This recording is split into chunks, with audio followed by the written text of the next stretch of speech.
Chers suiveurs, viewers du blog d'Alice, bonjour. Bienvenue dans ce nouveau numéro où nous recevons à nouveau Monsieur Habib Mvoula, qui est juriste, publiciste, spécialiste des relations internationales. Avec lui, nous évoquerons encore la Cour pénale internationale. Lors d'un numéro, nous en avions brièvement parlé. Et certains d'entre vous ont souhaité qu'on y revienne un peu plus amplement. Je reçois donc Monsieur Habib Mvoula dans ce cadre. Monsieur Habib Mvoula, bonsoir. Bienvenue à nouveau dans le blog d'Alice. Mais c'est moi qui te remercie, Nadège. D'accord. Donc, d'entrée, on va parler de la Cour pénale internationale. Déjà, avoir savoir ce qu'on doit retenir lorsqu'on entend Cour pénale internationale. D'accord. Merci, Nadège, de me recevoir une fois de plus. C'est toujours un plaisir d'être ici, dans le cadre de ton émission. Alors, la Cour pénale internationale, c'est donc l'instance judiciaire internationale qui a été créée donc en 1998 et rentrée en vigueur en 2002 à Rome, en Italie. Elle a été donc créée pour une compétence bien précise. Donc, elle concerne les crimes de guerre, crimes contre l'humanité et crimes de génocide. Voici donc les crimes qui relèvent de la compétence de la Cour pénale internationale. Alors, les États qui ont ratifié cette Cour-là ne sont pas tombés d'accord sur un crime. C'est celui qu'on appelle le crime d'agression. Mais progressivement, on tend vers l'acceptation de ce crime-là dans le cadre des compétences de la Cour pénale internationale. Donc voilà, la Cour pénale internationale, c'est une cour qui a été créée pour être compétente pour juger des personnes responsables de crimes de guerre, crimes contre l'humanité et des crimes de génocide. Et nous rappeler encore en quelle année? Elle a été créée donc en 1998. Elle est rentrée en vigueur en 2002. Et à Rome, on l'a appelé donc le statut de Rome. Mais cette cour a une histoire, Nadège. Voilà l'histoire de la Cour pénale. C'est-à-dire qu'avant qu'on en arrive à la Cour pénale internationale, on est passé par un certain nombre d'étapes. Donc il y a par exemple, dans les années 1872, il y a un certain Gustave Moynier. C'était un Français qui appartenait au comité olympique, au comité international de la Croix-Rouge. Il y a eu un conflit entre la France et la Prusse. La Prusse, c'est une région allemande de l'époque. D'accord, il y a eu un conflit. Donc, il était question de juger les criminels de guerre de cette guerre-là. D'accord. Malheureusement, ça n'a pas eu lieu, tout simplement parce que les esprits n'étant pas encore éveillés à ce moment-là. D'accord. De la guerre de 14-18, donc la Première Guerre mondiale, en 1919, on a créé une commission. On les appelait les rédacteurs du traité de Versailles. Eux également, il était question pour eux de rédiger un traité qui devait mettre en place une cour qui devait juger les criminels de guerre de la Première Guerre mondiale. Malheureusement, ça n'a pas eu lieu. Pour une raison très simple, il était question de juger un certain Guillaume II, qui était aussi un ancien roi d'Allemagne, parce que ce dernier s'est réfugié aux Pays-Bas, et les Pays-Bas ont refusé de l'extrader. Et puis on arrive à la guerre de 39-45, donc la Seconde Guerre mondiale. Les Alliés créent deux tribunaux, le tribunal de Nuremberg et le tribunal de Tokyo. Voilà. Mais c'est une justice à deux balles parce qu'en fait, ce sont les vainqueurs qui l'ont créé. C'est donc à partir de 98 qu'on a remis sur la table l'importance de la création d'une véritable cour parce qu'on s'est rendu compte qu'il y avait des crimes qui étaient dotés d'une certaine gravité qui se perpétraient. C'est en ce sens-là qu'on est arrivé à la Cour pénale internationale en 1998 et rentré en vigueur en 2002. D'accord. Aujourd'hui, que peut-on retenir de son mode de fonctionnement? Il y a trois modes de saisine de la Cour pénale internationale. Il y a ce qu'on appelle l'autosaisine du procureur. D'accord, le procureur, la Cour pénale internationale a un procureur. D'accord. S'il est mis au courant que certains crimes qui relèvent de la compétence de sa cour sont commis dans un État, d'accord, il va diligenter une enquête. C'est ce qui s'est par exemple passé dans le cas du Gabon. D'accord.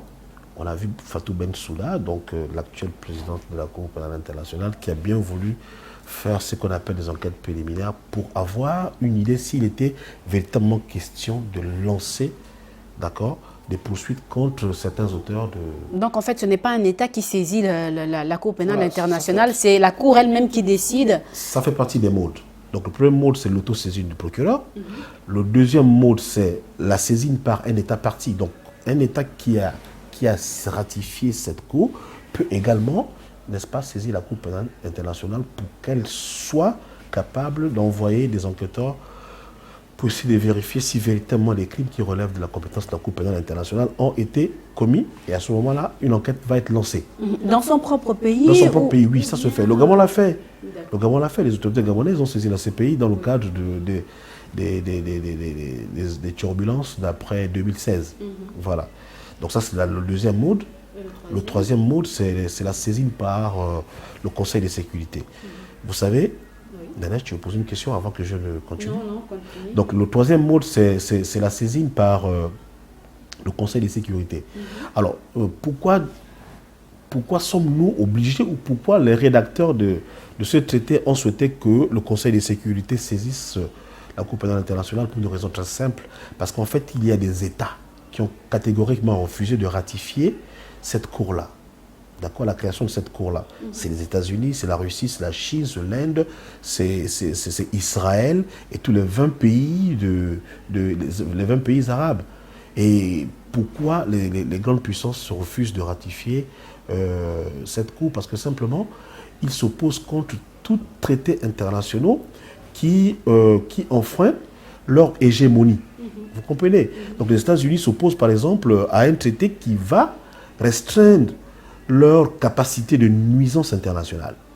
D'accord? Voilà. Donc c'est pour ça, vous avez vu, je peux vous prendre un cas patent, il y a le fils de comment s'appelle l'ancien président libérien? Voilà, l'ancien président libérien, pour ne pas le citer, il commet des crimes dans un conflit entre le Libéria et la Sierra Leone. Il est porté devant la Cour pénale internationale. Mais son enfant, qui était son homme de main, d'accord, a été également arrêté. Mais il a la nationalité américaine. Les États-Unis se saisissent, les États-Unis disent non, notre citoyen ne peut pas être jugé par la Cour pénale internationale parce que nous n'avons pas ratifié le traité portant création de cette Cour. C'est à ce moment-là que le fils de ce président libérien, Charles Taylor, ça me revient, Charles Taylor, a été plutôt jugé aux États-Unis au lieu de la Cour pénale internationale. Malheureusement pour lui, il a pris 95 ans d'emprisonnement. Son père en a pris 50 à la CPI. D'accord. Est-ce pour dire qu'il aurait mieux valu qu'il accepte la CPI? Je ne sais pas, mais il pensait peut-être qu'en se débarrassant de la CPI, il allait être jugé peut-être avec moins de sévérité qu'aux États-Unis. D'accord. Beaucoup critiquent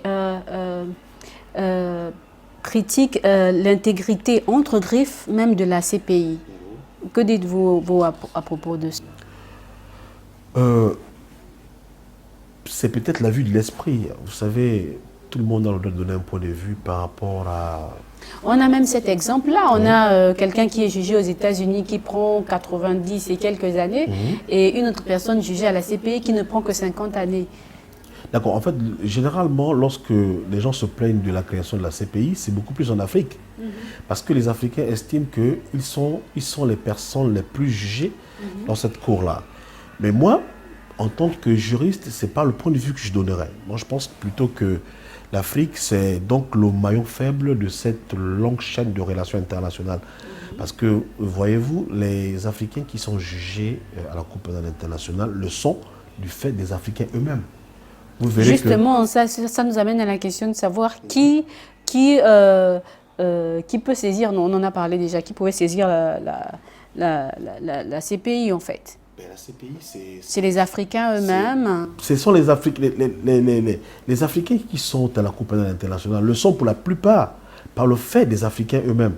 Vous avez par exemple Jean-Pierre Bemba qui a été déporté à la CPI, mais grâce par exemple aux autorités congolaises. D'accord? Vous avez Laurent Gbagbo avec l'appui de... Voilà, donc c'est beaucoup plus les Africains qui... Vous avez le cas d'Hissène Habré. Le président Ouad s'est battu pour ne pas qu'il soit extradé, qu'il soit transféré à la CPI.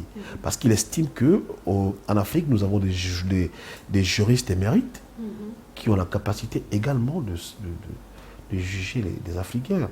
On a même un traité portant création d'une cour pénale africaine. Le siège, c'est même en Gambie. Mais pourquoi les Africains ne créent pas eux-mêmes leur propre cour, ne ratifient pas? parce que je pense que c'est dans les Est-ce que ça ne conforte pas justement le problème de crédibilité de la Cour pénale internationale? La Cour pénale internationale, c'est quand même une instance judiciaire qui a tout son sens d'exister. Pourquoi a-t-on créé la Cour pénale internationale? Parce que vous savez, dans la plupart des codes pénaux du monde, il n'existe pas les crimes de guerre et les crimes contre l'humanité. D'accord? Donc, généralement, on ne peut pas juger quelqu'un s'il n'y a pas de base juridique dans son code, même si la jurisprudence peut faire école. Mais le problème, c'est que les crimes de la compétence de la Cour pénale internationale sont dotés d'une certaine gravité. D'accord? Vous avez vu au Rwanda, vous avez vu en Yougoslavie. Voilà. Donc, ce sont des crimes qui sont dotés d'une certaine gravité, parce que les tribunaux de droit commun ne sont pas compétents pour juger des crimes, des infractions de cette nature-là, parce qu'ils sont d'une certaine véritable gravité. Voilà. Nous allons parler d'autre chose. Nous allons regarder à présent un peu la situation politique du Gabon. Oui. Et donc, vous demandez déjà le regard que vous portez sur la situation actuelle. Voilà, la situation politique actuelle du pays. Bon, les élections municipales, les élections couplées municipales et législatives ont été faites. Les députés ont été installés. Je pense qu'ils ont commencé leur travail de parlementaire. Les maires sont en train d'être installés. Je pense que les institutions fonctionneraient entre griffes. Mais il faut dire quand même qu'avec une certaine actualité qui concerne, n'est-ce pas, l'absence du président de la République, il est quand même question de dire, c'est mon impression, qu'on tourne au ralenti. Nous souhaitons que le président se rétablisse le plus rapidement possible pour qu'il reprenne en main ce pays, le Gabon, qui prend du retard. Et le Gabon est un pays qui a de la potentialité. Il faut que le Gabon aille de l'avant.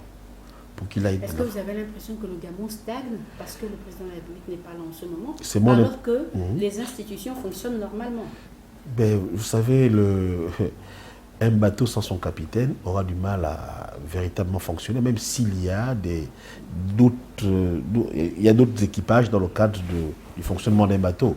Et je pense que l'absence du président de la République, c'est quand même un manquement au véritable décollage. C'est moi qui pense comme ça, je peux me tromper.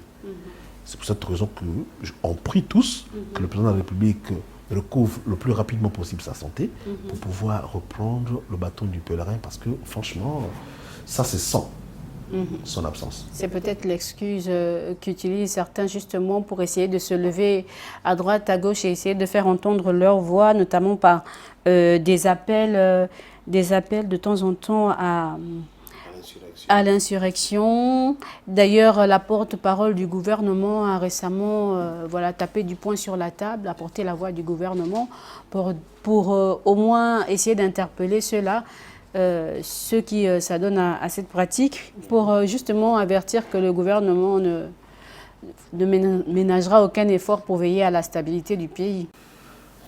Je pense que le Gabon, c'est un pays, c'est moi qui pense comme ça, où tout semble être permissif. Il y a peu de rigueur sur la discipline du citoyen. La démocratie ne veut pas dire qu'on a le droit de faire tout ce que l'on veut, comme on veut. Et démocratie ne signifie même pas ça. La démocratie, c'est ce pouvoir politique où le peuple a le pouvoir. Le pouvoir se fait pour lui et par lui. Mais ça ne lui donne pas le droit d'avoir des comportements totalement désinvoltes contre l'autorité de l'État. D'accord ? Et voilà, donc il faut une certaine discipline, une rigueur dans la discipline. C'est pour cette raison que les autorités, notamment le ministre de l'Intérieur, qui doit pouvoir mettre en place des mécanismes pour véritablement discipliner les gens. Justement, au regard de ce qu'on vient d'échanger tout de suite, j'ai envie de vous poser la question de savoir s'il existe aujourd'hui encore un visage, vraiment un visage politique dans l'opposition aujourd'hui. Est-ce qu'il y a un visage charismatique qui pourrait interpeller en se disant, bon, à partir de ce visage, de cette personnalité, on peut s'attendre à quelque chose? Quand on voit toutes les dérives que les différents visages de l'opposition nous ont présentées jusqu'à présent. Bon, vous savez, C'est un constat, hein? C'est un constat. Tout opposant qui sort du PDG, en réalité... a perdu son crédit? C'est moi qui pense comme ça. Mais ça ne veut pas dire que véritablement tous ceux qui sortent du PDG pour devenir des opposants ne sont pas des personnes fiables.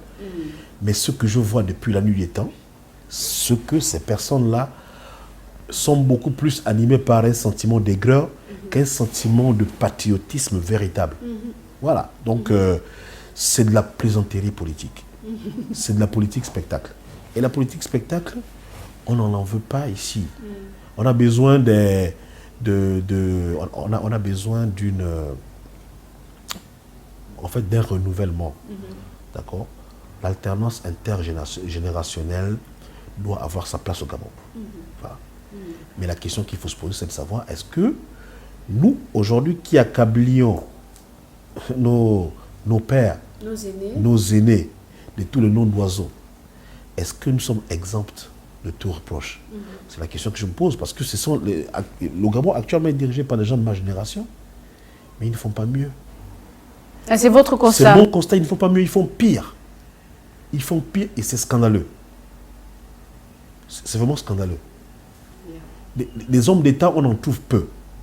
On ne peut pas se permettre de bénéficier d'un poste de responsabilité et penser ne pas le développer. Vous venez avec des intentions totalement maladroites, des intentions curieuses, et l'institution qu'on vous donne pour gérer, vous en faites une affaire personnelle. Donc, selon votre constat, oui. Au regard de tout, s'il y avait un pourcentage que vous pouviez nous donner, oui. Vous nous diriez que c'est à peu près à combien de pourcents qu'on retrouve ce type de comportement? À 98%. Sur une échelle de 100. 98%? 98%, oui. Il y a peu. Moi, je avec tout ce qu'il y a comme avec tout ce qu'il y a comme rapport, avec tout ce qu'il y a comme rapport, comme bilan. Donnez-moi un seul nom. Comme rapport, comme bilan, quand vous regardez, vous jetez un regard sur les différents...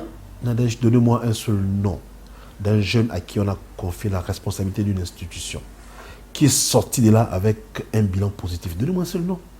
Mais donnez-moi aussi le nom d'un jeune à qui on a donné un poste de responsabilité et qui est sorti de là avec une catastrophe. Ils sont nombreux, s'ils me regardent, ils se reconnaîtront. J'ai jamais vu ça de ma vie. J'ai jamais vu ça de ma vie. Les gens sont beaucoup plus là pour montrer qu'ils sont au pouvoir. Et quand on est au pouvoir, on en abuse du pouvoir. Parce que le pouvoir absolu rend absolument fou. C'est moi qui parle, c'est moi qui pense comme ça. D'accord. Quand vous le dites pour tout le monde. Ça veut dire que si... Ou alors vous êtes exemple. Ça veut dire que demain, si on vous met un poste de responsabilité, vous ferez mieux. Je ne dis pas que je ferai mieux. C'est l'œuvre humaine qui est imparfaite. Mais on fait des efforts pour tendre vers. D'accord. Et vous avez l'impression qu'ils ne font pas d'efforts du tout? Je ne vois pas. Je vois plus une jeunesse qui montre qu'elle a acheté une voiture, qui montre qu'elle a acheté une maison, qui montre qu'elle a le droit de s'amouracher avec les femmes qu'elle veut.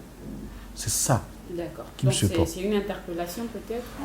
Je ne les interpelle pas. Ils sont allés à l'école pour comprendre que la chose publique, la République, la chose publique, c'est quelque chose de fondamentalement précieux. Lorsqu'on vous confie la gestion d'une institution de l'État, vous en faites une gestion minutieuse, une gestion convenable. Voilà, c'est moi qui pense comme ça. D'accord. Au regard de tout ceci, si vous deviez dire un mot, vous deviez dire quelque chose aux compatriotes, que serait-ce? Je dis aux compatriotes que le Gabon, c'est un pays potentiellement formidable. C'est un pays qui dispose de potentialité. Et que ce statut lui donne le droit d'avoir des personnes animées par l'esprit du patriotisme. L'esprit du patriotisme consiste à développer son pays. Nous avons plus de retard. Le président de la République fait des efforts, mais le mal entourage est un véritable frein à l'ensemble de ses ambitions. Et ça, c'est gênant. D'accord. Merci, Monsieur Mvula. Merci donc d'avoir accepté notre invitation.